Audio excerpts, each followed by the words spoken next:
ሃይ ሰላም እንዴት ናችሁ?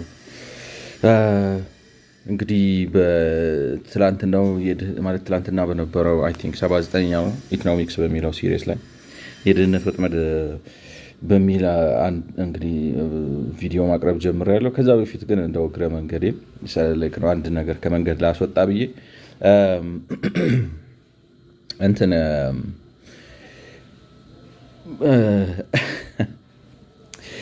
ሪማይንደር ይገባል። አንዳንድ ሪማይንደር ኦኬ ላይክ አይ ቲንክ you've seen it, it's all right.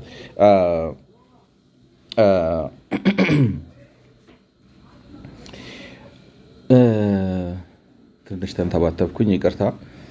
ምንድነው ስሙ የጠቅላይ ሚኒስተሩ ቪዲዮ ላይ ሪአክት ሳደርግ እኔ እንግሊዝን ብዬ ራፍሊ ካልኩሌት አድርጌ ቢበዛ የሚመጣው ወደ 100 ቢሊዮን ዶላር ነው ሰራተኛ የደሞዝ ወጪ በአመት የሚመጣው የሚል ነገር ተናግሬ ነበርና እኔ እንግዲህ ያን ያደረኩት እንዳያችሁት ስታቲስቲክስ ኦርጋናይዜሽን ባወጣው ዴታ ላይ ተመስርቼ ነው።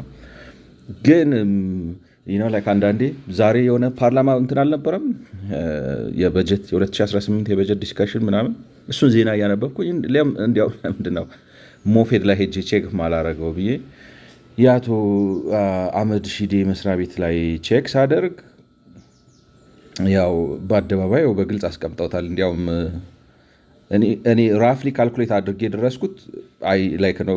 እስቲ አሁን የእሳቸውን ኤክሰል ስለከፈትኩት የኔን ላየው አልችልም። ይሄ ግን የ2017 በጀት ዓመት የፌዴራል መንግስት ወጪና የወጪ አሸፋፈን ነው የሚለው። የፌዴራል መንግስቱ የሚያወጣው ወጪ የወጪ አሸፋፈን ነው። እንግዲህ በጀቱ ታዩታላችሁ እዚህ ጋር አስተዳደርና ጠቅላላ አገልግሎት ማለት ደሞዝ ምናምን ማለት ነው። 106 ቢሊዮን ነው የሚያወጣው ኤግዛክትሊ። እንደው ራፍሊ እኔ ቁጥሩን ራሱ በማጂካሊ አናቱ ላይ ያረፍኩበት ነው የሚመስለው እና 106 ቢሊዮን 849 ሚሊዮን 120,420 ብር ነው በ2017 ዓ.ም የኢትዮጵያ መንግስት ለአስተዳደርና ጠቅላላ አገልግሎት ወጪ ያወጣው ማለት ነው። ያው እዚህ ጋር አስተዳደርና ይሄ ላይክ ነው እንትን ፎከስ ያረኩበት አስተዳደርና የፌዴራል መደበኛ ወጪ ብሎ የአስተዳደርና ጠቅላላ አገልግሎት ከቨር ላርጋው ይሄ ማለት ነው 106 ቢሊዮን 849 ሚሊዮን 120,420 ነው ያወጣው። ኤግዛክትሊ ነው አናቱ ላይ ነው የመጣሁት። እንዲያውም በካልኩሌሽኑ እንደው ዝም ብዬ ራፍሊ ነው የሰራሁት። እዚህ ጋር የአስተዳደርና የፌዴራል ካፒታል ወጪ አለ። ካፒታል ግን መንግስት የልማት ስራ ምናምን ሲሰራ የሚያወጣቸው ወጪ ነው። ስለዚህ ይሄ ብዙ ነገር ይመልስላቸዋል። አንደኛ እሳቸው ያሉት አሁን የፌዴራል ላይክ ነው ታዩታላችሁ። ወጪው ምንድነው ጠቅላላ 971 ቢሊዮን ነው። ገቢው ከገቢው በላይ አይወጣም። ያው እንግዲህ ከገቢው በላይ አይወጣም ስንል በነገራችን ላይ አሁን ይሄ ገቢ ስንል መንግስት ከጠቅላላ ከታክስ ምናምን ብቻ ማለት የታክስ ገቢው ይገርማቸዋል 502 ቢሊዮን ብቻ ነው። ታክስ ያለው ገቢው 60 ቢሊዮን፣ ካፒታል ገቢ ማለት እንግዲህ መንግስት ከልማት ስራዎች የሚያስገባቸው ገቢዎች ናቸው። የውጭ እርዳታ፣ የመንግስት እርዳታ ከፍተኛ ሀገር ውስጥ ገቢ እዳ አለበት። የሚገርም ነው ማለት ምንድን ነው የሚባለው? እኔ አሁን እዛ ውስጥ በጀቱን ለመከትከት አይደለም። አይታችኋል ማለት የሀገር ውስጥ ብድር መጠኑ ስንት እንዳለበት 325 ቢሊዮን ብድር አለበት። የሀገር ውስጥ እዳ ነው የምላችሁ። which means 1/3 ገቢው እዳ ነው። ከእዳ ተበድሮ ነው የሚያመጣው 1/3 ገቢ እና ከፍተኛ እንትን አለበት። የውጭ ዕዳም አለበት። እንግዲህ የውጭ ብድር 32 እና ይሄንን ሁለቱን ደምራችሁ ወደ 80 ቢሊዮን ምናምን ብር ከውጭ ብድር የሚያገኘው ነው ማለት ነው። ስለዚህ ጽድት ንጽት ያለች የመንግስት ገቢ 563 ነው 563 ቢሊዮን ነው። ከዛ ላይ 100 ምናምኑን ነው ለእንትን የሚከፍለውና ለደሞዝ የሚከፍለው። ስለዚህ ይሄ ምን ይነግራችኋል መሰላችሁ? የመንግስት ሰራተኛ ቁጥር 1.7 ነበር፣ በዚህ 4 ዓመት ውስጥ 2.5 ሆነ ብለው ያሉት የጠቅላይ ሚኒስትሩን ኢንፎርሜሽን ራሱ ስህተት እንደሆነ ይነግራቸዋል። ምክንያቱም ደሞዝ የምትከፍሉት በሰራተኛ ቁጥር ነው እና የሰራተኛ ቁጥርም አልጨመረም፣ ማለት መንግስት አሁን 800,000 ሰራተኛ ጨምሯል። ሳቢው ገብታችኋል። ከዚህ ተነስታችሁ የሰራተኛውን ቁጥር መገመት ትችላላችሁ። ስለዚህ የመንግስት ሰራተኛ በኢትዮጵያ በመላ ኢትዮጵያ ያለው የመንግስት ሰራተኛ መጠን 1.68 ምናምን ነው እና እግረ መንገዴን እሱን ክሊር ላድርግ ብዬ ነው። በነገራችን ላይ የኢትዮጵያ ስታቲስቲክስ ድርጅት ሚኒስትሪ ኦፍ ፋይናንስ ላይክ ነው ለምትሰሩት ፕሮፌሽናል ለሆነ ስራ ሪሊ አይ ሃቭ ሪስፔክት። ማለት እኔ ስለ ዳታ እውቀት አለኝ የተወሰነ እውቀትና አሁን ሳየው የዳታቸው ጥራት አሰራሩ ምናምን በደንብ ፕሮፌሽናል የተሰራ ይህ ነው በሀገራችን። እሱን ነው እኮ የምላችሁ እንደዚህ አይነት ችሎታ ያላቸው ሰዎች አሉን ፕሮፌሽናሊ ስናይ። አሁን የዳታዎቹን ቁጥር በጣም አሳሳች ነገር ነው ምናምን ሰላጣ አለ ምናምን ብዙ ሊሳለጥ ይችላል። እዚህ መግባት ያለበት እዛ ሊገባ ይችላል ምናምን ጽድት ጥርት ያለ ራንደም ሊሆነ ቦታ የሆነ ዳታ ፒክ አድርጋችሁ ቼክ ስታደርጉት ሄዶ ግጥም ነው የሚለውና ደስ እያለኝ ማለት ባለፈው ነግሬያችኋለሁ። የግብርና ሚኒስቴር አግኝቼ 32.5 በላይ ሊሆን ይችላል ብለው ምን አይነት ትንሽ ቅር ብሎኝ ነበር። እነዚህ ማቴማቲካል የሆኑት ልጆች ግን ጥሩ ስራ እየሰሩ ነው። ሚኒስትሪ ኦፍ ፋይናንስ አህመድ ሺዴ በነገራችን ላይ ጥሩ እኔ እንትኑ ፕሮፌሽናሊዝሙ ይመቸኛል። ደስ የሚል ስራ እየሰራ ነው በሙያው ማለት ነው። እና ሻውት አውት ነው ላይክ ነው ወንደርፉል ጆብ ለማለት ፈልጋለሁ። ጥሩ ስራ ነው ግን ላይክ ነው ዋናው የመጣውበት ዓላማ ወጪው 106 ቢሊዮን ነው ለማለት ነው። እኔ እንደው ዝም ብዬ በካልኩሌሽን ሰርች የደረስኩበት ልክ ነው ለማለት ነው። ልክ ነው ለማለት የኔን ትክክለኛነት ለማረጋገጥ ብቻ ሳይሆን አንድ ሰው ምንድነው ብሎኝ ሪያክት አደረገ። የ2021 ዴታ ላይ ተመርኩዘህ የ2025ን መረጃ ታጣጥላለህ ወይ ነው አንድ ዩቲዩብ ላይ ነው መሰለኝ ፖስት እንትን ኮሜንት ያደረገው። አይ ነው ላይክ ነው ይታወቃል ነው እኮ ነው በሀገር ውስጥ ያለው እንቅስቃሴ ምናምን ይታወቃል። ከዛም ባሻገር ግን በ4 ዓመት ውስጥ አዲስ የኢኮኖሚ እድገት ምንጭ ሳይኖር ይሄ ሁሉ ተአምራዊ እድገት እሳቸው የሚሉት ተአምራዊ እድገት እንደ ሚራክል መኒ በስልክ ተደውሎ የባንክ አካውንት ውስጥ 100,000 150,000 ገብቷል ካልሆነ በስተቀር በሚታየው በሚታወቀው በሚዳሰሰው የመጣ እድገትና የሚገመት ነገር የለም ለማለት ነው። እሱን ላውጣ እግረ መንገድ ምንድነው ከመንገድ ላውጣም ብቻ ሳይሆን እውነት ላይክ ነው ማመስገን ፈልጋለሁ። ዛሬም በተወሰነ ደረጃ የስታቲስቲክስ መስሪያ ቤት ኢንፎርሜሽን ላይ ስለሚሄድ ሪል የሰሩት ስራ ጥሩ የሚያስመሰግናቸው። ሚኒስትሪ ኦፍ ፋይናንስም ወንደርፉል ጆብ ላይክ ነው አለን አቅም። የመንግስታችን አስተሳሰብ እና አወቃቀራችን ኋላ ቀረው ነው እንጂ ፕሮፌሽናሊዝሙ አለ። እኔ በሕክምና ሰዎቻችን፣ በግብርና ሰዎቻችን፣ በማቴማቲስቶቻችን፣ በስታቲስቲሻኖቻችን እተማመናለሁ። ይሄ ለዝም ብዬ ለለበጣ ለምናምን ሳይሆን ያው እንግዲህ የኖርኩበት አገሬ ነው አይናውት ነው። ይሄን ደግሞ እኔ ይገርማቸዋል። አንድ ጊዜ አሁን አንድ አሜሪካዊ በጣም የታወቀ ዶክተር የሚባል ሰው መጥቶ እሱ በስልኩ ነው እያየ የሆነ አካባቢ ሄደን ምን በሽታ አለ ተብሎ በቃ የገጠር ዶክተር ነው ልጁ ማለት ኑሮ በጣም ከብዶታል። ታዩታላችሁ። የቆየ ነው አሁን የቅርብ ጊዜ አይደለም ነግራችሁ፣ በጣም የቆየ ነው ብዙ ዓመት ሆኖታል። እና እኔ በስማም ሰው እንደዚህ ራሱ መሸምደድ ይቻላል እስክትሉ ድረስ ያልሸመደደው የትላትል ያልሸመደደው የሆድ ውስጥ እንደዚህ ፓራሳይት የሆኑ ነገሮች ሳይንቲፊክ ኔም ምናምን ኔም እያለ ያኛው የሆነ ነገር ከሳተላይት ጋር ኮኔክት አድርጎ እሱን እንደዛ ብራውዝ እያደረገ ነው የሚያየው ፈረንጁ። ፍሬንድ ግን በቃ አልኳችሁ በቃሉ ተተተተተታ ያደርገዋል። እና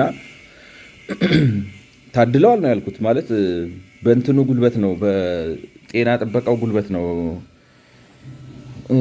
ያሉት የሀገሬው ሕዝብ እንጂ ያልቅ ነበር። በምንድን ነው የሚባለው በወር ማለት በሽታው ይገላል። ገብቷቸዋል። ላይክ ነው ትንንሽ እንትን ነው ግን ክትትል ካልተደረገበት እና ምን ልላችሁ ነው።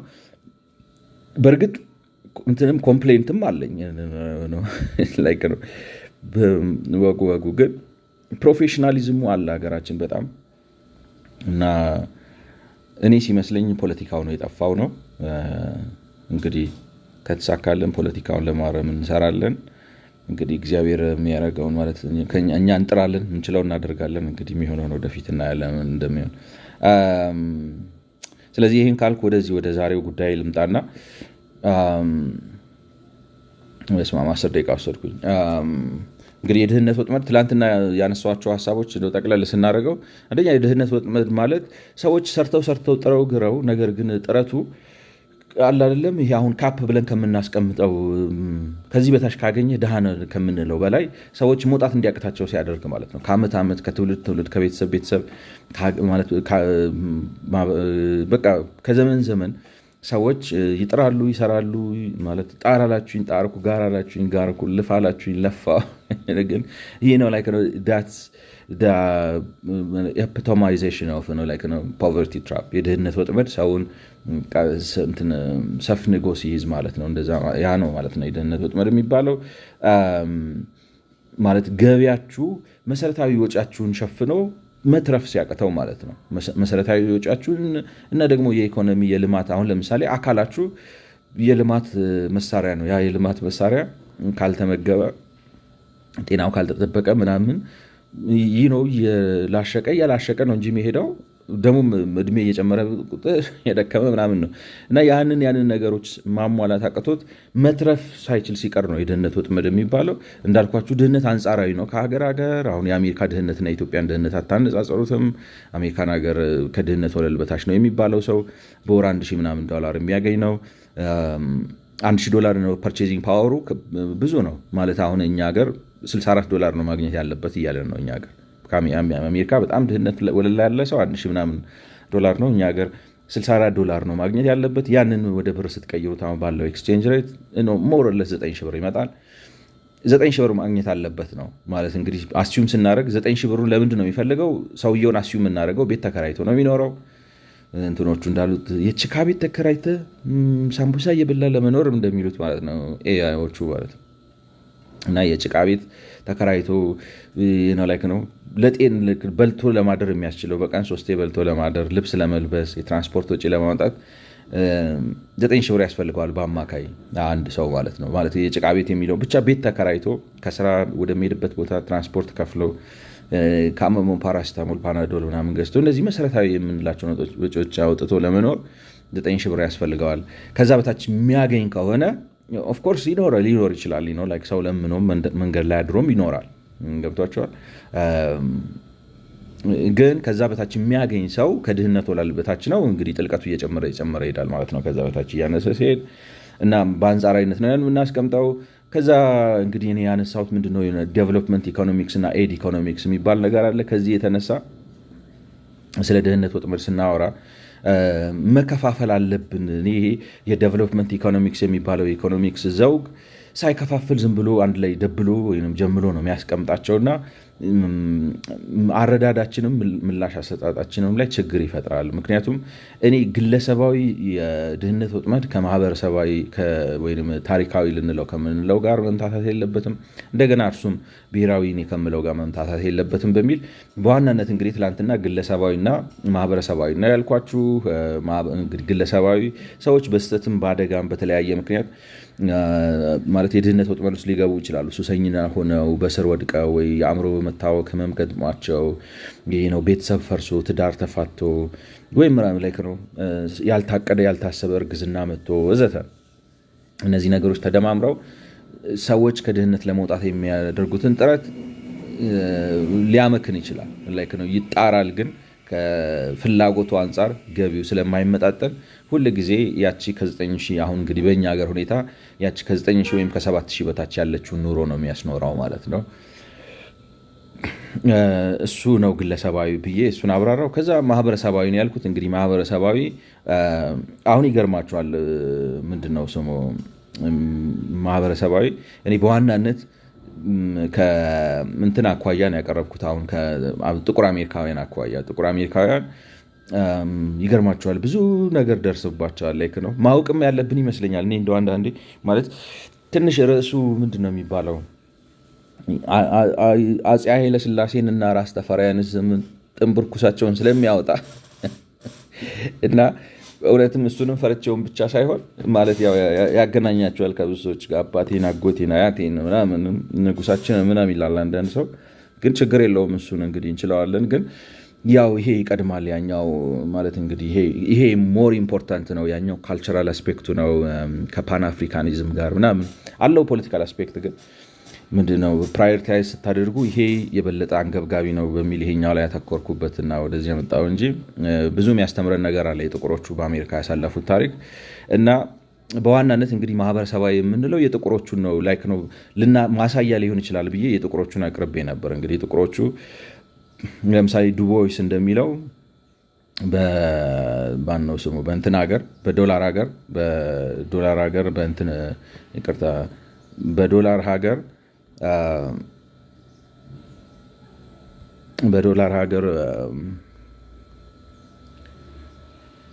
this also of the Du Bois probably is this the one?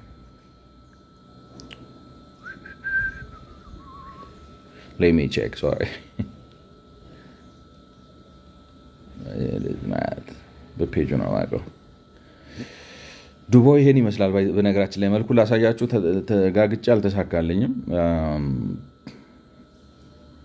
to be a poor man is hard, but to be a poor race in a land of dollars is the very bottom of like hardships ይላል እና በዶላር ሀገር በምድረ ዶላር በዛበትና ዶላር በሚታፈስበት like ነው of course በትምህርት ተጠቅሶ ውስጥ ሆኖ በዛ ሀገር ሆኖ በዘር በቆዳ ቀለም ብቻ እና ደግሞ ታሪካዊ ምክንያት ባለው ማለት ጥቁር ሆነው ከሀገራቸው ላይክ ነው ተጠልፈው ተወስደው ታፍነው ተወስደው አንዳንዴም ተሽጠው መጥተው ወዘተ የደረሰባቸውን ያን ሁሉ ነገር ተቋቁመው አልፎ ደግሞ ነፃ ወጡ ሲባል በነበረው የሬስ ግንኙነት ምክንያት ነው ሬስ ሪሌሽን ይሉታል የቆዳ ቀለም ግንኙነት ወይንም የዘር ግንኙነት በዛ ምክንያት እና ደግሞ የራሳቸው ማለማወቅ አለ ቢዝነስ አያቁም ላይፍ አያቁም የቀለም ትምህርት የለም እነዚህ ነገሮች ሁሉ ተደማምረው ከድህነት የመውጣቱን ጥረት በጣም ያከብዱባቸዋል። በጣም እኔ ፈልግ ያጣሁት ማለት መጽሐፉን ካነበብኩት ትንሽ ቆይቻለሁና አንድ ስፔሲፊክ ቦታ ነበር ላሳያቸው። አንዱ ጥቁር ማለት ኮምፕሌን እያደረገኝ ሁሉን ነገር አዘጋጅቼ በቃ ችዬ ልክ መስሪያ ቤት ሄጄ ሳመለክት መስሪያ ቤት ስላችሁ ላይክ ነው ምንም ድርጅት ውስጥ ሊሆን ይችላል ሄጄ ሳመለክት የቆዳ ቀለሜ ስራ ያሳጣኛል ይላልና እንትናንም እንዳሳየዋችሁ ማን ነው ስሙ ቡከርቲ ዋሽንግተን እንዳሳየዋችሁም the same thing ማለት እሱም አሁን ያን ታሪክ ያሳየናል አይደል like ምንድነው ስሙ ወደ ሃምተን እየሄደ እሱ የጠበቀው ሞቴል ብር የሚያስፈልገውም አልመሰለውም። ነገር ግን ብር ቢኖረኝም አያስገባኝም ነበር። ሰውየው ብር እንዳለኝና እንደሌለኝ ሳይጠይቅ ነው ውጣ ያለኝ ነው የሚለውና ያን ጊዜ ለመጀመሪያ ጊዜ የከለሪ ምንነት ማለት ነው ኢኮኖሚያዊ ፋይዳው የገባኝ የዛኔ ነው ይላል። እንትናንም ዱቦይንም ስታዩት ይነግራቸዋል። ለሆነች ልጅ ካርድ ሰጣት ነጭ ነው አብረው ነው ያደጉት የተጫወቱት ምናምን እና ካርድ ይለዋወጣሉ እየገዙ ካርድ ልንለዋወጥ ካርድ ገዝቼ ልሰጣት ስል ለካ ከብላክ መቀበል ለሷ የሆነ የሚያሳንሳት ነገር ሆነና አልቀበልም ማለት የዛን ጊዜ ነው like ነው ከለሪ ትርጉሙ የገባኝ ምናምን ይላቸዋል። እና እንግዲህ ይሄ ዘረኝነቱ ምናምን ስነ ልቦናዊ ጫናው ምናምን ታውት ከዛ ባለፈ ግን ኢኮኖሚ ላይ ተጽዕኖ ያመጣል በተለያየ መልኩ ማለት ሰርታችሁ ተወዳድራችሁ አትርፋችሁ ኑሮን አሸነፋችሁ ገቢያችሁ ከወጫችሁ በልጦ ከወጪ ስንል እንግዲህ አንጻራዊነት ነው እንዳልኳችሁ ዛሬ 1 ሚሊዮን ብር ወስዳችሁ አልማዝ ገዝታችሁበት ቻው ድረስ ትችላላችሁ። ገብቷችኋል እንትን ነው አንጻራዊ አርገን ቦታም አርገን አስቀምጠን ፈንዳሜንታል የምንላቸው ነገሮች ምንድናቸው? ቤት ነው፣ ምግብ ነው፣ ልብስ ነው። ቤትም ስንል በጣም ብዙ ውድ ቤት አለ ምናምን እንደዚህ አይነት ነገሮች ሳይሆን መሰረታዊ የሆኑ ለሰው ልጆች የሚያስፈልጉ ነገሮች ከማሟላት አንጻር ነውና ያንን የማሟላት ጥረታችሁን ማለት ትጥራላችሁ ትግራላችሁ ትለፋላችሁ ግን ጥረታችሁ ግረታችሁ እና ልፋታችሁ የሚያመጣላችሁ ኢኮኖሚያዊ ክፍያ ያንን ነው ላይ ኮምፐንሴት ማድረግ ሲያቅተው ነው ማለት ነው። እና እኔ እነዚህ አሁን ያልኳችሁ እንትኖች አሁን እነዚህ ግለሰባዊና ማህበረሰባዊ ያልኳችሁ አሁን ለምሳሌ እነ ዱቦይስ እነ ቡከርቲ አሁን እንዳልኳችሁ ውስጡ ስንገባ ዝርዝሩ ሰፊ ነው። አሁን ቡከርቲና ዱቦይስ የተለያየ በኋላ ላይ ማርክስ ጋርቬ ይመጣል የራሳቸው ስኩል ኦፍ ቶት ነው ይዘው የሚመጡት የጥቁርን ችግር በአሜሪካ እንዴት እንፍታው በሚለው ጉዳይ ላይ ማለት የጥቁር አሁን ማህበረሰባዊ የንዑስ ማህበረሰብ ችግር ነው። ቡከርቲ የሚለው ሞያ ያስከብርሃል ነው ስራ ዝም ብለህ ማለት ምንድን ነው የሚባለው የእነሱ መናቅ ቲማቲም አያፈርጥም ነው አይ ዶንት ኖ ላይክ ነው አቲቲዩድ አለው ነው ላይክ ነው ምን ያመጣሉ ነው ስትችል ሰው እጅህን ስሙ ይገዛሃል እና ካራክተር ይኑር የዲሲፕሊን ሰው ሁን ያንን ለማለት ግን እንዳልኳቸው አሁን ምን ያደርገዋል መሰላችሁ ቡከርቲ ኦፍ ኮርስ ባያዙ አለ ብሎ ሪኮግኒሽን ሰጥቶ ራሱ የደረሰበትን ነገር ምናምን ያስቀምጣል ግን በጣም ነው የሚንቀው ይገርማችኋል ማለት የቡከርቲን ስነ ልቦና እኔ እንደው በትሬኒንግ መልክ ራሱ አሁን ችግሩ ምን መሰላችሁ ምንድነው ይሄ ሞቲቬሽናል ስፒኪንግ ወይንም ደግሞ ፐርሰናል ዴቨሎፕመንት ምናምን እኛ ሀገር አይሰራም ብዬ ነው የማስበው ለምንድን ነው ይመታሃላ ሲስተሙ ነው የሚመታ ማለት የፈለከውን ብትወራጭ የኛ አሁን ራሴን ቀደምኩት እንጂ የብሔራዊ ወይንም ሀገራዊ የምለው ይሄኛው ይሄ ብሔራዊ ወይንም ሀገራዊ የምለው የድህነት ወጥመድ ልዩነቱ ምንድነው ጥረትን ግረትን ልፋትን ስነ ምግባርን ጨዋነትን አዋቂነትን ባዶ ነው የሚያደርገው ገብቷችኋል ማለት አንድን ሰው ስነ ምግባርህ ነው ጥረትህ ነው በራስ የመተማመን ስሜትህ ነው ጨዋነትህ ነው እውቀትህ ነው አንገትን ደፍተህ መጻፍ አጥና ምናምን ብላችሁ ሰውየውን ከድህነት እንዲወጣ ልታደርጉት አትችሉም በእኛ ሀገር ሁኔታ አይሰራም ማለት አሁን እንዳልኳችሁ ላይክ ነው the same thing ሰዎች አሜሪካን ሀገር ሲሉ ልትሰሙ ትችላላችሁ አሜሪካን ሀገር እንደዛ የሚሉት ለምንድን ነው ሚሊዮነር አትሆንም ነው እኛ ስለ ሚሊዮነርነት አይደለም አሁን የምናወራው ስለ ሚሊዮነርነት ልክ ነው በመማር ተቀጣሪ በመሆን ጎበዝ ሰራተኛ በመሆን 9 to 11 በመስራት ኢለን ማስክን አትሆንም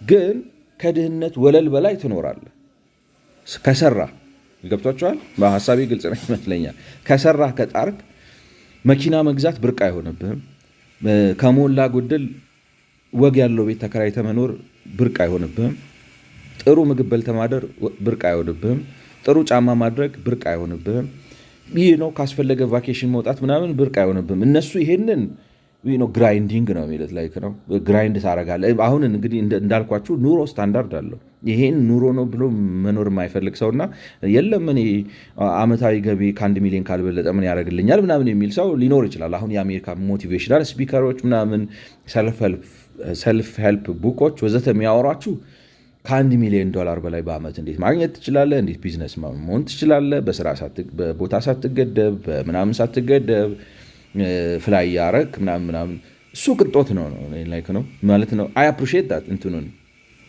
ኢንተርፕራይዙን ጥረቱን ኢንተርፕሪኒውራል ስፒሪቱን ምናምን አደንቃለሁ እሱ ነገርኳችሁ አናዘር ሌቭል ነው በግለሰብ ጥረት የምታሸንፉትና ፍሮንቲሪያችሁን የምታሰፉበት ነው እንደዚህ አይነት ሞቲቬሽናል ኮቺንግ ፐርሰናል ዴቨሎፕመንት ምናምን ይሰራል ያዋጣል ግን አሜሪካን ሀገር ሄዳችሁ ተማር ነው አንተ ስነ ስርዓት ይዘህ ተማር እንጂ ትምህርት ይከፍልሃል ማለት ፕሮፌሽናሊዝም ይከፍልሃል በተማርክ ቁጥር ስታቲስቲካሊ ሰፖርትድ ይሆናል ሰፖርትድ የሆነ ነው ማለት የተማራችሁት ትምህርት ከድህነት ወለል በላይ ያኖራችኋል የኑሮ ስታንዳርዳችሁን ያሰፋል በእርግጥ ኑሯችሁ በሰፋ ቁጥር ወጫችሁ ይሰፋል ማለት አሁን ለምሳሌ ጥሩ ቤት ስትከራዩ የጽዳቱ ወጪ ራሱ ይጨምራል ገብቷችኋል አይደል ጥሩ መኪና ስትገዙ የሰርቪሲንግ ወጪ ራሱ ይጨምራል ወዘተ whatever the case ግን ከድህነት ወለል በላይ ሰብራችሁ ወጣችሁ መኖር ትችላላችሁ like no it pays እኛ ሀገር ኤንጂኦ አምጣ ሰውየውን ጸበል አስረጨው እጅ ጭነ ባካካካካ አስበልበት በካራቴ ምናምን አስብልበት በግል ጥረት በስነ ምግባር በጨዋነት ወዘተ የድህነትን ወጥመድ የመስበር ነገር ካቅም በላይ ነው ከሰዎች ከግለሰቦች የጥረት ገደፍ በላይ ነው ሰዎች ስላልጣሩ ወይንም ኮንትሪቢዩት ስላላረጉ ስላልሰሩ አይደለም ስርዓቱ ሀገር ላይክ ነው በሀገር ደረጃ ያለን አሁን ስርዓቱ ስላችሁ ብልጽግና ብቻ አይደለም ብልጽግና ትላንትና ነው የመጣው የኢትዮጵያ ድህነት እኮ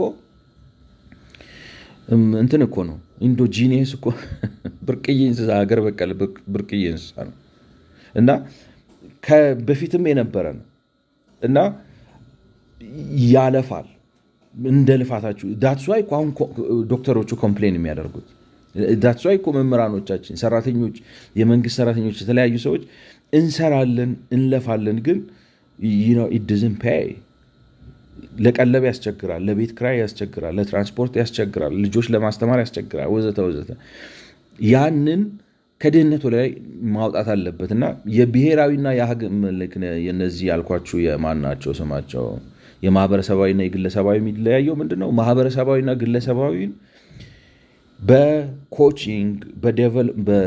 በኮቺንግ በእርዳታ በእገዛ ወዘተ ወዘተ ሰዎችን ከድህነት ወጥመድ ማስወጣት ይቻላል ታግዟቸዋላችሁ they can be lifted out of poverty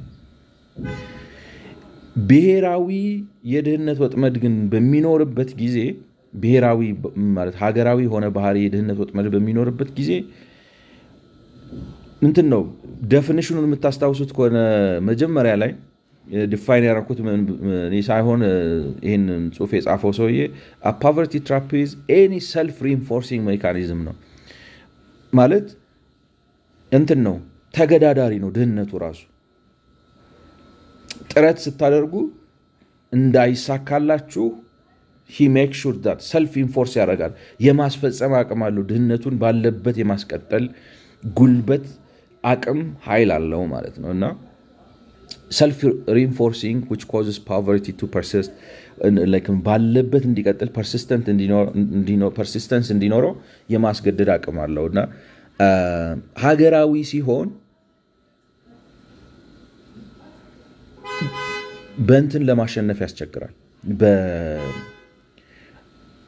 በሬዚሊየንስ በምንድነው በጽናት በትጋት በስራ በዲሲፕሊን ምናምን ለማሸነፍ ላይክ ነው እነዚህ ነገሮች ዋጋ የላቸውም አይደለም አሁን ለምሳሌ ሀገሩ አያዋጣም ብሎ ዝም ብሎ ከሚተኛው ሰው በዚህ ሀገር ሰርቶ ከመኖር በዚህ ሀገር ጥሮ ከመኖር ዝም ብየተኛለሁ ብትሉ ምራቡ አያስተኛም ገብቷችኋል አይሆንም ነገር ግን ምንድነው እንዳትጠፉ መልፋታችሁ የግድ ነው ራብ እንዳይገላችሁ ሌላም ጉዳት እንዳያደርስባችሁ ግን ውጤቱን ማምከን አቅም አለው ስርዓታዊ የሆነ ሀገራዊ የሆነ የቆየ ማለት ብልሹ አሰራርና ብልሹ መንግስታዊ አወቃቀር የወለደው ሰልፍ ሪኢንፎርሲንግ የሆነ በዚህ በኩል ስታሸነፉት በዚህ በኩል መጥቶ የሚያገኛችሁ በዚህ በኩል ሞላው ስትሉ በዛ በኩል የሚቀደድ በዛ በኩል ደፈንኩት ስትሉ በዚህ በኩል የሚቀደድ የሚያደርገው አለና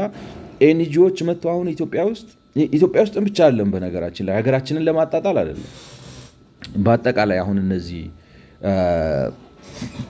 ኋላ ቀር የምንባለው አንደር ዴቨሎፕድ የምንባለው ሀገራት ማለት ነው like ነው ዴቨሎፒንግ ኔሽንስ they are actually በማደግ ላይ ያሉ ሀገሮች ኢትዮጵያ እንደኔ ማለት ነው እንደኔ አረዳድ አዳጊ ሀገር አይደለችም ኋላ ቀር ሀገር ነች ምክንያቱም አዳጊ ሀገር ከ60 ዓመት የኢኮኖሚና የፖለቲካ ማሻሻያ በኋላ እንደው ነው ራፍሊ ነው የምላችሁ ከደርጉ ከ1966 አብዮት ጀምረን ብናየው ማሻሻያ በኋላ ዛሬም የነፍስ ወከፍ ገቢያችን በዓለም አቀፍ ደረጃ ሲመዘን ጂዲፒ ፐር ካፒታ $1,000 በታች ነው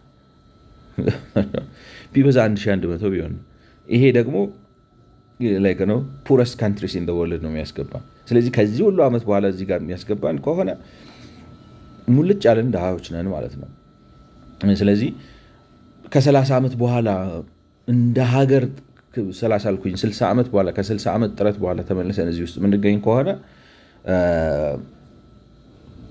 ነው የድህነት ምን ልክ ነው ሀገራዊ የድህነት ወጥመድ ውስጥ ነው ያለነው ማለት ነው እና እዚህ ጋር እንግዲህ እኔ አሁን ይሄ ግለሰባዊና ማህበረሰባዊ ያልኩትን የድህነት ወጥመድ ከብሔራዊ ሀገራዊ የድህነት ወጥመድ እንዴት እንደሚለይ የተወሰኑ ኖቶች አዘጋጅቻለሁ እነሱን ያብራራውላችሁ ልሄድ ይሄ ብሔራዊ ወይም ሀገራዊ የምለው የድህነት ወጥመድ በዋናነት በኋላ ቀር መንግስታትና በብልሹ የኢኮኖሚ ፖሊሲ ምክንያት የሚከሰትና ግለሰቦችን ንዑስ ማህበረሰብ ክፍልን ብቻ ሳይሆን ግለሰቦችና ንዑስ የማህበረሰብ ክፍሎችን ብቻ ሳይሆን ከጥቂት የስርዓቱ ተጠቃሚዎች በስተቀር መላ የህብረተሰብ ክፍልን በድህነት ወጥመድ ስር የሚጥል የማህበራዊ ኢኮኖሚ የፖለቲካ ኢኮኖሚ ችግር ነው። የማህበራዊ ኢኮኖሚ ወይም የፖለቲካል ኢኮኖሚ በእንግሊዝኛ ስታስቀምጡት ማለት ነው ችግር ነው ማለት ነው።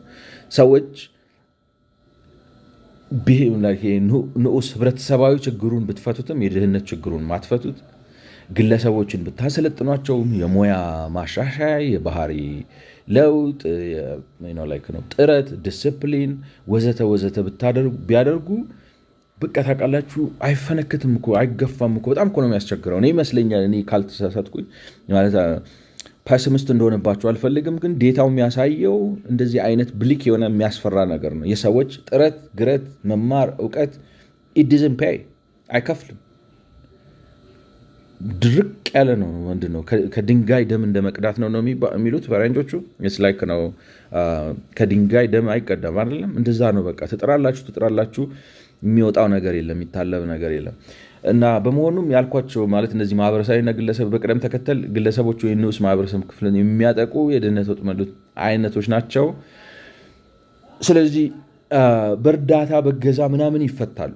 እንዳልኳቸው አሁን ሰልፍ ዴቨሎፕመንት እኛ ሀገር ቀልድ ነው የሚሆነው። ሞቲቬሽናል ስፒኪንግ ወይም ይሄ አነቃቂ ንግግር ማለት አሁን በእንትኑ ሀገር በቢዝነሱ ዓለም ይሄ ገበያ መር በሆነው ማህበረሰብ ውስጥ ሰውን በርታ፣ ተነቃቃ፣ ተስፋ ትቁረጥ፣ ዛሬ ይሄ ቢዘጋብ የሚቀጥለውን በር ሞክር ወዘተ ወዘተ ብላችሁ አበረታታችሁት ወደ ቢዝነስ ውስጥ ልታስገቡት ትችላላችሁ። እዚህ እናንተም ስታነቃቁት ታረጃላችሁ እንጂ አሁን ባለበት ሁኔታ ነው የምላችሁ። የእናንተ ማነቃቃት በሰውየው ህይወት ላይ በፍጹም ለውጥ አያመጣም። ሰውየው በግላዊ ጥረቱ ውጤታማ የመሆን እድሉ ክሎዝ ቱ ዜሮ ነው ማለት በሆነ ሚራክል በሆነ አጋጣሚ የተወሰኑ ጥቂት ሰዎች በተለይ ደግሞ ከፖለቲካ ስርዓት ጋር ትስስር ያላቸው የሆነ ከውጭ ምናምን ጋር ትስስር ያላቸው ጥቂት ሰዎች ሰርቫይቭ ያደርጋሉ። ገብቷቸዋል። ከዛ በተረፈ ያለው ሰፊው ህዝብ ግን በጣም ልብ በሚሰብር የውጤት ማጣት ውስጥ ነው የሚኖረው። ማለት ኢኮኖሚያዊ ውጤት በማጣት ማለት ቀላል እኮ ነው። አሁን ሌላ ሀገር እኮ የ13 ዓመት የ14 ዓመት ልጅ 15 ዓመት ልጅ አስተናግዳ በቃ ልክ ነው ወይም የ16 ዓመት ኢንዲፔንደንት ሆነ።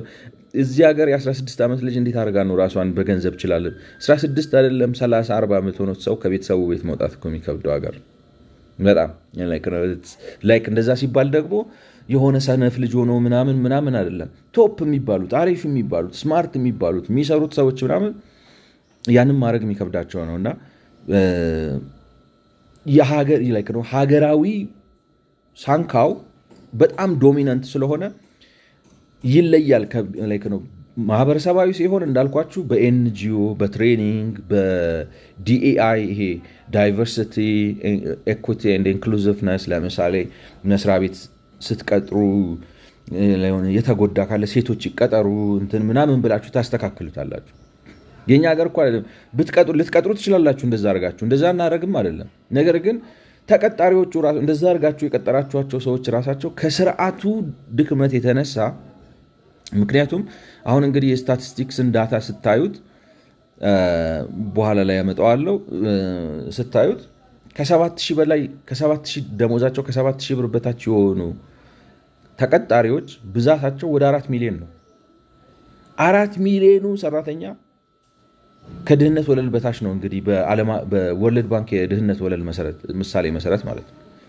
ስለዚህ የሴቶችን እኩልነት እናረጋግጥ ብለን አደፋፍረን ውጤታቸው ባይፈቅድም ልምዳቸው ባይፈቅድም ወዘተ ሴቶቹን በዳይቨርሲቲ ኢኩዊቲ ኤንድ ኢንክሉዚቭነስ ብለን ልናስገባቸው እንችላለን። ግን የት ነው የምናስገባቸው? እዛው የድህነት ወጥመድ ውስጥ ነው። ስለዚህ ናሽናል ሲሆን ኢት ሜክስ ኢት ኦልሞስት ኢምፖሲብል። ይሄ የኤድ ኢኮኖሚክሱ የእገዛ ማለት በሞቲቬሽናል ስፒኪንግ፣ በኮቺንግ፣ በማስተማር፣ በማሰልጠን፣ በማገዝ፣ የእርዳታ ድርጅት በመክፈት ወዘተ ወዘተ የምታረጉት ምን መሰላችሁ? ሰውየው በቀን 1 ምግብ ብቻ እየበላ የሚያደር ከሆነ በቀን 2 ምግብ እየበላ እንዲያድር የተወሰነ እገዛ ልታረጉት ትችላላችሁ። ከዛ በተረፈ ግን ይሄን አስከፊውን የድህነት ወጥመድ እንዲሰብር ማድረግ አትችሉም። ያም ብቻ ሳይሆን እኔ በሀገር አቀፍ ደረጃ ያለው ማለት ነው በሀገር አቀፍ ደረጃ ያለው ይሄ ብሔራዊ የሚባለው የድህነት ወጥመድ ካልተሰበረ የእርዳታ ሱሰኝነትን ይፈጥራል የሚል ስጋት አለኝ። የእርዳታ ሱሰኝነት ስል እኔ አሁን ጠቅላይ ሚኒስተሩ የኢትዮጵያን ሕዝብ የተሳደቡ ሁሉ ነው የመሰለኝ። ማለት ልክ ምንድን ነው የሚባለው ለጋብቻ ራሱ እርዳታ ትቀበላል አትቀበልም የሚባልበት ደረጃ ላይ ተደርሷል። እኔ እንደዚህ ቢሆንም እንኳን ጠቅላይ ሚኒስተር እንደዚህ ማለት ያለበት አይመስለኝም። ቱ ቢ ኦነስት ግን ምን ይፈጥራል መሰላችሁ? ኤንጂዎቹ ራሳቸው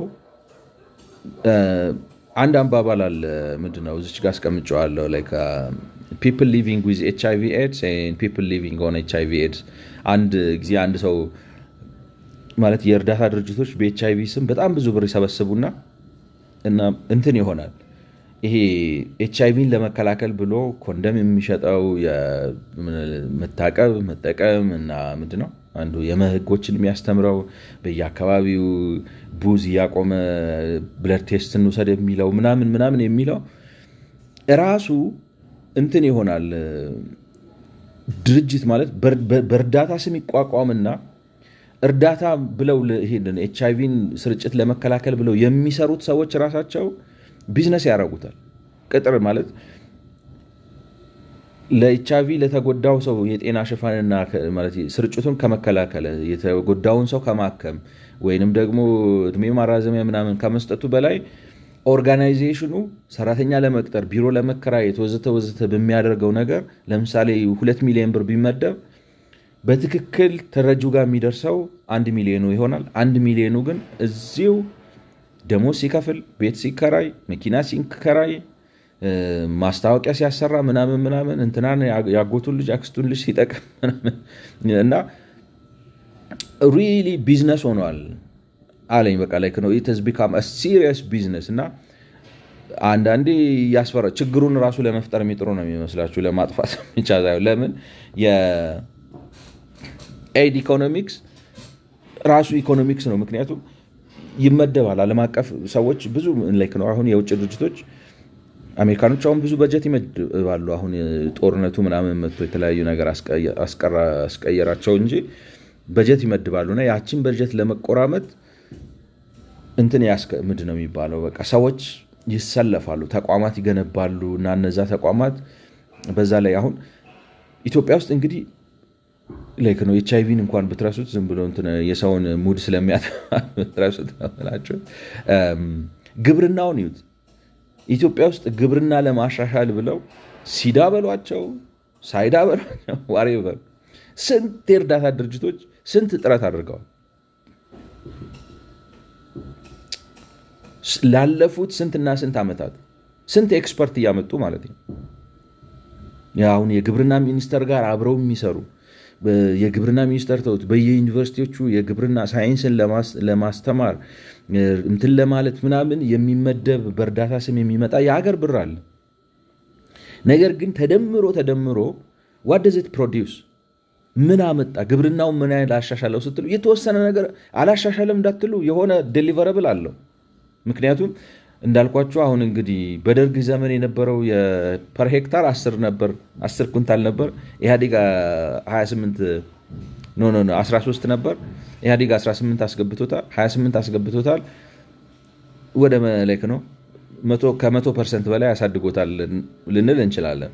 ግን አሁን ባለው ዴታ መሰረት እኔ ሳጣራው 28ቱ የሚያጠራጥር ነው። ቢበዛ 15 ኩንታል ምናምን አካባቢ ነው ያለ ነው። ግን ያችን 15 ኩንታልም ለማምጣት አሁን ማዳበሪያ መስጠቱን ኤክስቴንሽን ያራርቆ መዝራት፣ አፈራርቆ መዝራት ወዘተ ይህ ነው ምንድነው ላይክ ነው መሬት ማሳረፍ፣ ማዳበሪያ መጠቀም፣ ሪሶርስ የመሬቱን ጤንነት ማደስ ወዘተ ስራ በኤክስቴንሽን በምናምን ይሰራሉ ማለት ነው። ያግዙታል ገበሬው። ውሃ መቆር እንትን አጠቃቀም ምንድነው ጸረ ተባይ መርጨት ወዘተ ያግዛሉ፣ ይሰራሉ። ግን ተደምሮ ውጤቱ ምንድነው ነው? ምን አመጡ? what did they bring? ምንም አላም ላይክ ነው። ገበሬው እንዳይራብ አድርገው ሊሆን ይችላል። ገብቷቸዋል። ጎተራ ገነባ ምናምን አጠቃቀም፣ ሴቭ አደራረግ፣ ስነ ምግባር ምናምን እያደረጉ እንግዲህ የተለያየ ተጽዕኖ ፈጥረው የተወሰነች ለውጥ ሊያመጡ ይችላሉ። ግን በዚች ለውጥ ውስጥ እነሱ ደሞዝተኛ፣ እነሱ ተቀጣሪ ማለት ፎር ዊል ድራይቭ እያደረጉ ምናምን እያሉ እርዳታ ድርጅት ብለው ስብሰባ ብለው አንዴ እንትናገር ምናምን እየሄዱ 60 ዓመት ሰርተው ያመጡት ውጤት ምንድን ነው? የኢትዮጵያ መንግስት ብቻ አይደለም በነገራችን ላይ የሚወቀሰው እኮ ነው ብላችሁ። ይሄ ራሱ አሁን ኤንጂኦ የሚባለው ኮተት ራሱ በአብዛኛው ተሰብስበው ዋት ዲፍረንስ ዳዝ ኢት ሜክ? ኦፍኮርስ ውጤት አለው፣ ግን ውጤቱ ተደምሮ ኢትዮጵያን አላሻገረም፣ እንደ ሀገር አላሻገረም። ለምን? እንደኔ እምነት እነሱ መጥፎ ስለሆኑ አይደለም፣ ግን ይሄ ሀገራዊ የፖለቲካ ማነቆ ይዞታል። በቃ ማለት አሁን በኤንጂኦ የኢትዮጵያን የድህነት ወጥመድ መስበር የሚቻል አይመስለኝም። ወይም የኢትዮጵያን ብቻ ሳይሆን ለነገሩ እንደ ኢትዮጵያ ያሉ በርካታ ሀገራትን ችግር መስበር የሚቻል አይመስለኝም። ምክንያቱም እንግዲህ አሁን ላሳያችሁ የምፈልገው ነገር በዴታ አስደግፌ ሰዓቱ ይቻል አይደለም ይበራል በጣም ትንሽ ጠንከር ያለ አባባል ቢሆንም በኢትዮጵያ ውስጥ በኋላ ቀር ግብርና ከሞላ ጎደል ለቀለብ ብቻ በሚሆነው የግብርና ዘርፍ ላይ ከመሰማራቱ የተነሳ በድህነት ወጥመድ ምክንያት ከትውልድ ትውልድ ከድህነት ወለል በታች በነፍስ ወከፍ ማለትም እንግዲህ ከድህነት ወለል በታች ስንል በነፍስ ወከፍ 9,000 ወይ 7,000 ያነሰው የወር ገቢ ያለው ማለታችን ነው።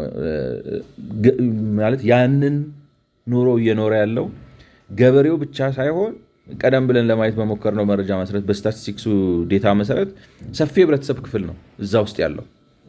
ምን ልላችሁ ነው? ኢፈርቱ ኢት ዶዝንት ፔይ አልከፈለም ጥረቱ እና እችን ልዝጋትና እና መርሺዴን ለሚ እንግዲህ ፐርሰናል ነገር ካያችሁ አይናችሁን ጨፍኑ።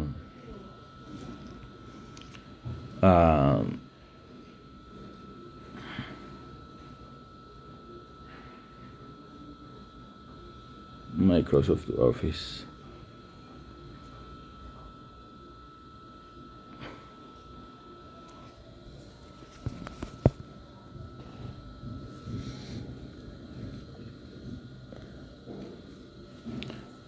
ማለት እንግዲህ እንደምታስታውሱት ያው ሰርቼ ምናምን እዚህ ጋር አስቀምጬላችኋለሁ። ባለፈው ያው ከድህነት ወለል በታች የሚገኝ ሰው በኢትዮጵያ ሁኔታ ቢያንስ ከ8,000 ብር በታች የሚያገኝ ነው በወር በግለሰብ ደረጃ አንድ አደልት የሆነ ሰው ማለት ነው። ማለት 8,000 በጣም በትንሹ አድርገነው ነው። ከፍ ካረግነው 10,000 ይሆናል። መሀል ላይ ስናደርገው 9,400 ምናምን ይመጣል ብለናል። እና ያን ኢምፕሎይመንት ዳታውን ሞር ዘርዘር አድርጌ ላሳያችሁ። እንግዲህ ኢትዮጵያ ውስጥ አንኤምፕሎይመንቱን ይሄ ዴታ ኬት ነው የመጣው? 6.1 ኢምፕሎይመንት እዛ በቀደም ካሳየዋችሁ የስታቲስቲክስ ዴታ ላይ የመጣ ነው ማለት ነው። እና ኢኮኖሚካሊ አክቲቭ የሆነው 45,245,760 ሰው ነው። ኢኮኖሚካሊ አክቲቭ የሆነው ማለት ምን ማለት ነው? መስራት የሚችለው ሰው ከ10 ዓመት በላይ ስራ ከፈለገ ስራ መቀጠር የሚችለው ሰው 69 ሚሊዮን ነው ማለት። እዚህ ጋር ኢምፕሎይመንት ቱ ፖፑሌሽን ሬሽዮ የሚል አንድ እዚህ ጋር አሁን ቶታል ተብሎ የተቀመጠው ይሄ 69,964,471 ነው። ኢትዮጵያዊ እድሜው ከ10 ዓመት በላይ የሆንና መስራት የሚችል ማለት ቢቀጠር ኢምፕሎይ ተደርጎ ሊሰራ የሚችል ሰው ነው ሰውየው በሰውነቱ ተቆጥሮ ነው። ይሄኛው አሁን እዚህ ጋር የማሳያችሁ 45 ሚሊዮን ነው ኢኮኖሚካሊ አክቲቭ የሆነው ሲላችሁ ከዚህ ከ69 ሚሊዮኑ ወደ 27 ምናምን ሚሊዮን የሚሆነው ስራ መፈለግ ሰልችቶት ተስፋ ቆርጦ ስራ ያቆመውን ጨምሮ ግን በአብዛኛው ለምሳሌ ተማሪ ስለሆነ ሊሆን ይችላል፣ ወይም ሀብታም ስለሆነ ሊሆን ይችላል፣ ወይም የተለያየ ምክንያት ስላለው ሊሆን ይችላል ስራ የማይፈልግ ሰው ነው። ገብቷቸዋል ማለት ነው። አሁን ስራ ቢሰጥህ ትቀጠራለህ ወይ ይህን ያህል ክፍያ ተከፍሎ ቢሰጥህ ስራ ትቀጠራለህ ወይ ተብሎ ተጠይቆ አልፈልግም ያለው እና እዛ ውስጥ እንግዲህ ተስፋ ቆርጦ ተማሪውም እዚህ ውስጥ የሚካተት ይመስለኛል። ላይክ ነው እየተማረ ነው፣ ትምህርት ላይ ነው። ስለዚህ ወጥቶ ስራ ለመስራት ላይክ ነው ኢንሴንቲቭ የለውም በአብዛኛው እና እነሱን ጨምሮ ወደ 27 ነው ላይክ ነው ወሪዘድ ነምበር 27 ሚሊዮን ኖት ሲኪንግ ጆብ ላይክ አክቲቭሊ ስራ እየፈለገ ያልሆነው ሰው 24 ሚሊዮን 718714 ነው። እንግዲህ ይሄ በቃ ጠግቦ በልቶ የፈለገው ነገር አለው ማለት አይደለም። ላይክ ነው ሊኖረው ያለውም ሰው ሊሆን ይችላል፣ ግን በአንድም በሌላ ምክንያት አክቲቭሊ ስራ እየፈለገ ያልሆነ ሰው ማለት ነው። እና ስለዚህ እድሜው ለስራ የደረሰ ጠቅላላው ስንት ነው? 69 ሚሊዮን 964474 ነው። ከዚህ ውስጥ ግን አክቲቭሊ ስራ የሚፈልገው 45 ሚሊዮን 245763 ነው ማለት ነው ስራ የሚፈልገው። ከዚህ ውስጥ እንግዲህ ኢኮኖሚካሊ አክቲቭ ይባላል። ከወንዱ 25 ነው ስራ የሚፈልገው፣ ከሴቱ ደግሞ 19 ሚሊዮን አካባቢ ናቸው ማለት ነው። አንኢምፕሎይመንት ፖፑሌሽኑ ከዚህ ውስጥ ከጠቅላላው 3 ሚሊዮን 608 ሺህ ስራ ይፈልጋል፣ ግን ስራ ማግኘት ያልቻለ ነው። አክቲቭሊ ስራ እየፈለገ ነው፣ ግን የሚቀጥረው አጥቶ ስራ አጥ ነው ማለት ነው። ስለዚህ በሀገር አቀፍ ደረጃ ስታዩት ቶታል አንኢምፕሎይመንቱ 8% ነው። ምክንያቱም የዚህ ይሄ 3 ሚሊዮን 668ቱ የ45 ሚሊዮን 245760 8 እጅ ነው ማለት ነው። ላይክ ነው 8 እጅ ነው ማለት ነው። ነገር ግን በካንትሪና ምንድነው የሚባለው በከተማና በገጠር ስታደርጉት ይለያያል። አሁን ከተማ ነዋሪው ማለት የገጠሩ ነዋሪ በጣም ሰፊ ነው። የከተማ ነዋሪው አክቲቭሊ ስራ እየፈለገ ያለው 9 ሚሊዮን 869157 ነው። አክቲቭሊ ስራ የሚፈልገው ኢኮኖሚካሊ አክቲቭ የሆነው ማለት ነው።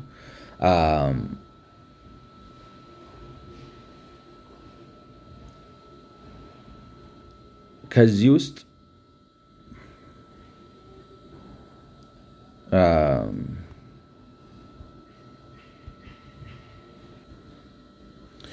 ይቅርታ ቁጥሩ አንሶብኝ ኮፒ ሳደርገው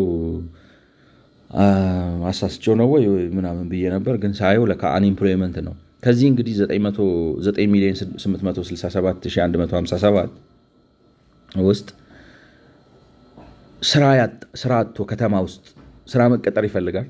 ስራ ያጣው ግን 1 ሚሊዮን 765942 ወር ወሬቨር እንደዛ አካባቢ 42 እንደዛ አካባቢ ነው ማለት ነው።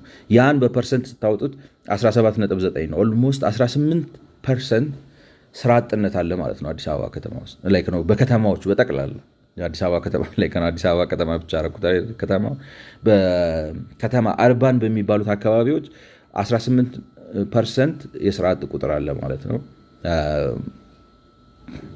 ገጠር ደግሞ 35 ሚሊዮን አለ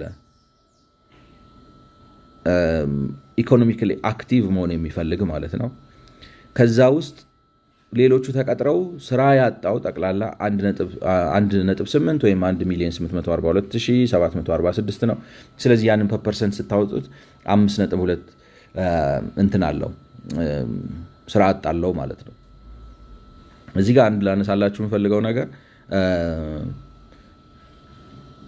ላይክ ነው በቀደም ባነሳት ኢንፎርሜሽን ላይ ለመጨመር ያክል አሁን ጠቅላይ ሚኒስትሩ ሰራተኛ ቀጥረናል፣ የድህነት መጠን ቀንሰናል ወዘተ ሲሉ ነበር አይደል? ነበረ። ግን ራሱ የስታቲስቲክሱ ዳታ የሚለው ስራ አጥነት ቁጥር በጣም ላይክ ነው እንደጨመረ ነው የሚያሳያችሁ።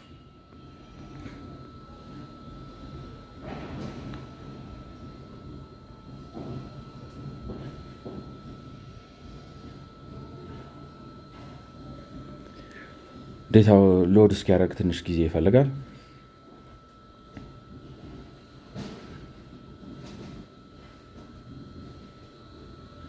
እዚህ ጋር ያለውን ላይክ ነው በእንግሊዝኛ የተቀመጠው ላንብብላችሁ።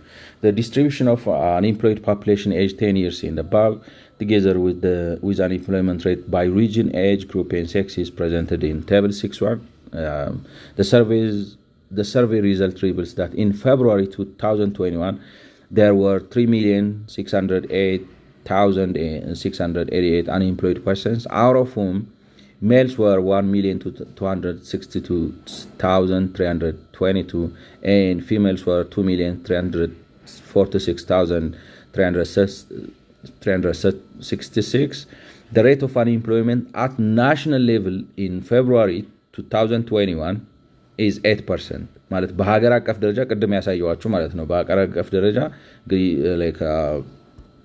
በሀገር አቀፍ ደረጃ 8% ነው እዚሽ ጋር ያለችው ማለት ነው። የስራ አጥነት ቁጥር ማለት ነው። በፐርሰንቴጁ 8% shows an increasing trend from 4.5% in June 2013.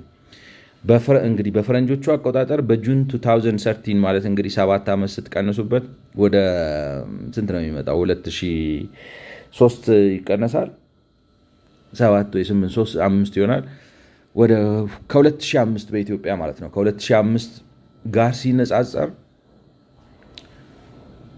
2000 አካባቢ ላይ በኢትዮጵያ ማለት በፈረንጆቹ እንቀጥላ ዓመተ ምህረቱን ስንቀይር ከምንወናበት በፈረንጆቹ አቆጣጠር 2013 ላይ 4.5 ነበር። አሁን 2021 ላይ 8% ነው የሆነው። ስለዚህ በ3.5% ጨምሯል ማለት ነው። 3.5% ማለት ደግሞ ኦልሞስት በሃፍ ጨምሯል ማለት ነው። ቢያንስ እንደው ላይክ ነው ሌላውን ገተቱን ትታችሁ ብታሰሉት 1 ሚሊዮን የስራ አጥ ቁጥር ጨምሯል። ይሄ 2021 ብልጽግና የመጣበትንም ጊዜ የሚያካትት ነው ምንም እንኳን ምክንያቱም ብልጽግና ከመጣውን ስንት ዓመቱ ነው? 7 ዓመቱ አይደለ? ይሄ አሁን 2025 ላይ ነን 4 ዓመት። ስለዚህ ብልጽግና ከመጣ ጀምሮ እስካሁን ድረስ የስራ አጥነት ቁጥር እስከ 21 ድረስ ሲጨምር ነበር ማለት ነው። ስለዚህ ብልጽግና 2018 ላይ መጣ ብንል ከ2018ንም ጨምሮ ነው የስራ አጥነት ቁጥር ሲጨምር ነበር ማለት ነው።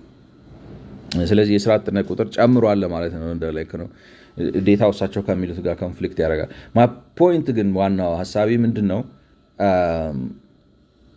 እንግዲህ ኢትዮጵያ ውስጥ 45 ሚሊዮን ስራ ማለት ነው ኢኮኖሚካሊ አክቲቭ መሆን የሚችል ሰው አለ።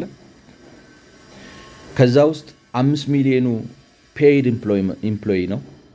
ኤምፕሎይ ነው which means 40 ሚሊዮኑ ራሱን የቀጠረ ነው። ራሱን የቀጠረ ሲባል እንግዲህ አሁን እነዚህ ዴታዎች ታስታውሳላችሁ። ይሄ monthly payments የሚለው ላይ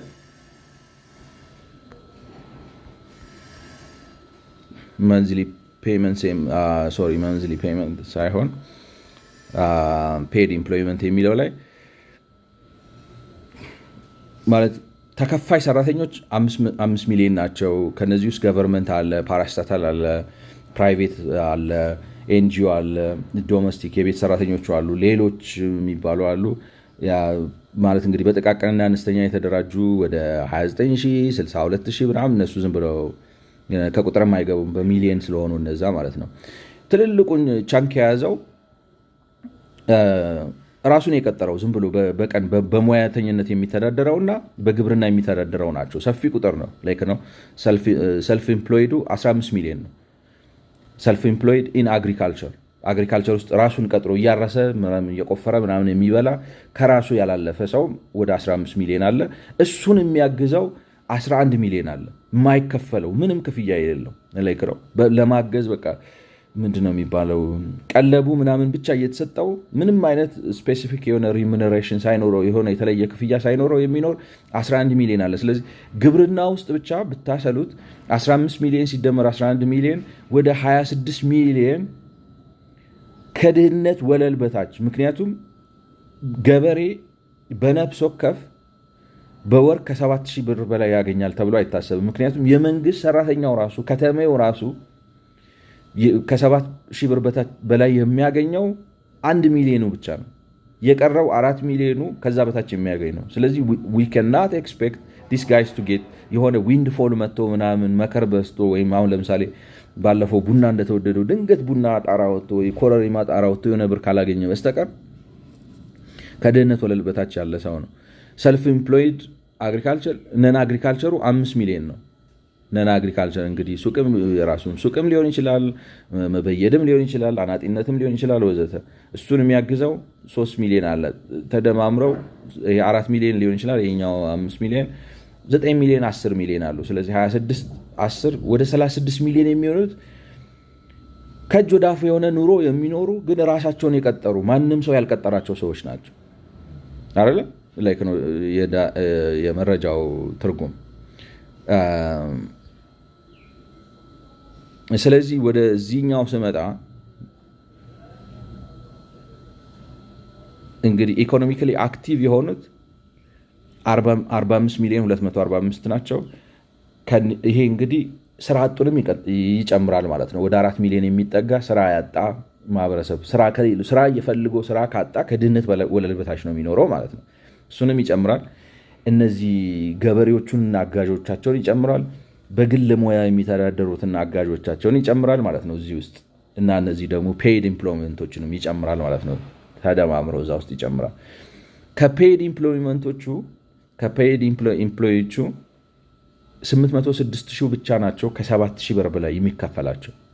እንግዲህ 7 ሺህ የሚያገኝ ሰው ከድህነት ወለል በላይ ነው ብለን አስበን ማለት ነው። ስለዚህ ከፔድ ኢምፕሎዮቹ ዝም ብለን ማርጂን ብንሰጠው 1 ሚሊዮን ወይም 806 ሺህ ናቸው ማለት ነው። which means ከዚህ ኢኮኖሚካሊ አክቲቭ የሆነው ስራ አጡንም ስለሚጨምር ገበሬውንና አጋዡን ስለሚጨምር በራሱ ሙያ የተሰማራውንና አጋዡን ስለሚጨምር ተቀጣሪውንም ስለሚጨምር እኔ ገበሬውና አጋዡ በራሱ ሙያ የተሰማራውና አጋዡ ምንም ክፍያ የማይከፈለው እንግዲህ አይታችኋል ስንት ሚሊዮን እንዳለ እዛ ውስጥ ማለት ነው። እነዚህ ሁሉ በነፍስ ወከፍ ከ7000 በታች ነው የሚያገኙት የሚል እምነት ነው ያለኝ።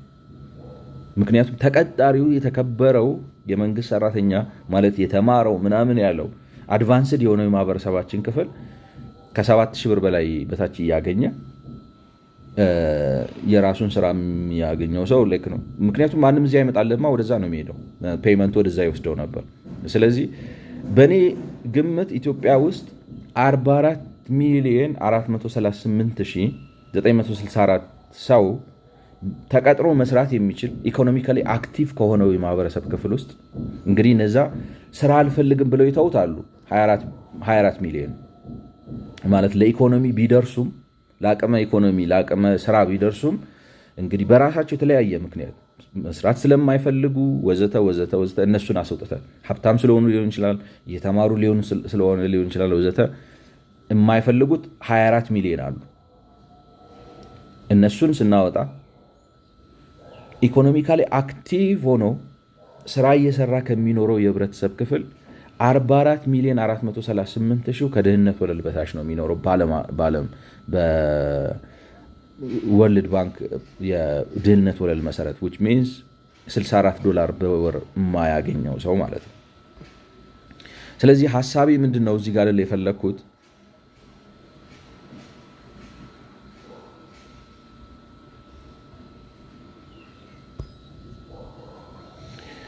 ስለዚህ እንደኔ እይታ ትክክለኛው የሀገራችን ሁኔታ ገለጻ ገበሬው በመረጃ እጥረት፣ በእውቀት ማነስ፣ በመሰረተ ልማት እጥረት፣ የተፈጥሮ ሀብት መመናመን ወዘተ በጠቅላላው የገበያ ክፍተት በሚባለው እነዚህ ነገሮች ናቸው የገበያ ክፍተት በሚባለው ነገር ምክንያት የድህነት ወጥመድ ውስጥ የተገኘበት ሁኔታ ሳይሆን ያለው በሀገራችን የችግር ወይንም ዋናው ነው የብሔራዊ ችግራችን የብሔራዊ ድህነታችን መገለጫ ሊሆን የሚገባው የችግሩ መሰረት በተበላሸው ፊውዳላዊ ፋሺስት ሶሻሊስታዊ ለማታዊ የመንግስት እና የኢኮኖሚ ፖለቲካዊ አስተሳሰብ ግብርናችንን ማዘመን እንዳንችል አድርጎ የፖለቲካ ስርዓቱ ማለት ነው ግብርናችንን ማዘመን እንዳንችል አድርጎ ኋላ ቀሩ ግብርናችን ደግሞ ሰፊውን የኢትዮጵያ ሕዝብ ከሞላ ጎደል ለድህነት ወጥመድ የዳረገበት ሁኔታ ነው ያለው ማለት አባባሉ ትንሽ ወሰብሰብ ያለ ሊመስል ይችላል። ግን ሐሳቡ ምንድነው? አሁን የምንባለው ምንድነው? ገበሬው የድህነት ወጥመድ ውስጥ ነው በገበያ ክፍተት ምክንያት ነው የሚሏቸው አቶ መለስ ወይንም አሁን ለልማታዊ መንግስት አስተሳሰብ የሚላችሁ የድህነት ወጥመድ ውስጥ ነው። ገበሬው አይደለም የድህነት ወጥመድ ውስጥ ያለው። የድህነት ወጥመድ ውስጥ ሀገሪቱ ነች ያለችው። እዛ የድህነት ወጥመድ ውስጥ ግን የከተተን የገበያ ክፍተት ሳይሆን የኛ የፖለቲካ አስተሳሰብ ክፍተት ግብርናውን ምርታማ ማድረግ ስላቃተው ገበያ መርና ተወዳዳሪ መሆን እንዳይችል ስላደረገው እሱ በተራው የከተተን የድህነት ወጥመድ ውስጥ ነው ያለነው ነው። በሚቀጥለው ቪዲዮ ለማብራራት ሞክራለሁ። እዚህ ጋር ላቆመው፣ አንድ ሰዓቱ ስለሚገድበኝ ማለት ነው። ስለሰማችሁኝ አመሰግናለሁ። አይ ሆፕ ጥሩ ነገር አግኝታችሁበታል።